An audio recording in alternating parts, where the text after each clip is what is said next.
Hola a todos, bienvenidos a un nuevo video. El video de hoy voy a hablar acerca de lo que es cultura, esa cosa que tienen los pueblos o las diferentes poblaciones.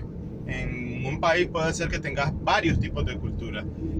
Cultura tiene que ver con los cultivos, con lo que se cultiva, en este caso con valores, con principios, con tradiciones. Entonces cultura tiene que ver con generar identidad, y por lo general, por ejemplo, los pueblos tienen diferentes identidades, es decir, diferentes cosas que te caracterizan o te diferencian de los demás. Por ejemplo, en la actualidad, en el caso de los millennials, más bien, algo que caracterizó mucho a la cultura de los millennials fue el tema del rock, el rock and roll, el rock de los 90 más que nada. Todavía una parte del rock de inicios de los años 2000 y consiguientes. Inclusive nosotros, en el caso de los millennials, tuvimos un poco como un principio de lo que fue el reggaetón. Ahora, otra cosa, nuestro rock en realidad estaba fundamentado en la música que oían, en este caso, los dinosaurios, la gente que estaba hecha de la manera más dura, con el acero más duro, que expresaban la menor cantidad de sentimientos. Es decir, la generación anterior a los millennials todavía. Los millennials por lo general tenemos mucho vínculo con los 80 y los 90, pero la generación anterior, la de los 70, los 60, por ejemplo, eran gente muy dura, muy ruda, que por lo general tuvo sus orígenes con el tema de las guerras, poco amistosos o poco cariñosos, aunque sí muy leales. Y en el caso de la generación post-millennial, creo que es la X, la Y, la Z, no sé, creo que es la Z que se llama. Al contrario, es una generación que más bien culturalmente se ha caracterizado por ser como más vulnerable, más fácil de herirse, más susceptible.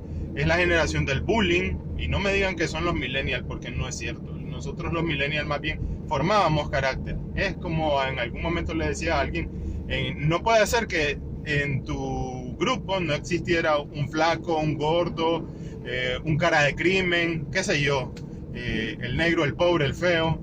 Sí.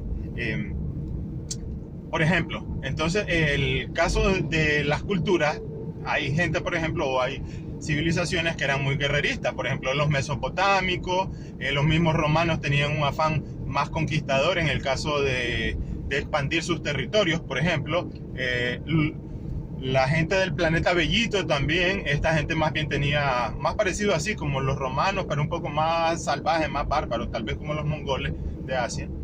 Pero había otro tipo de culturas, por ejemplo, los griegos, estoy hablando de la antigüedad, que más bien su intención no era tanto el tema de la violencia, sino el conocimiento, adquirir nuevos conocimientos, compartirlos, una cultura científica inclusive.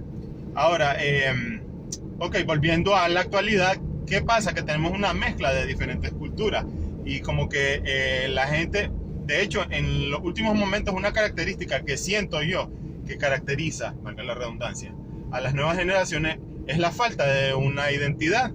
En este caso, como les decía, ya que la cultura es identidad, es la música que me gusta, es el tipo de vestimenta, es el tipo de alimento, es lo que me heredaron mis padres y lo que le heredaron a mis padres, o las características, por ejemplo, de la comida de la tierra donde nací, o el modo en el que se prepara el café, por ejemplo, donde nací, o no sé, una bebida etílica, qué sé yo.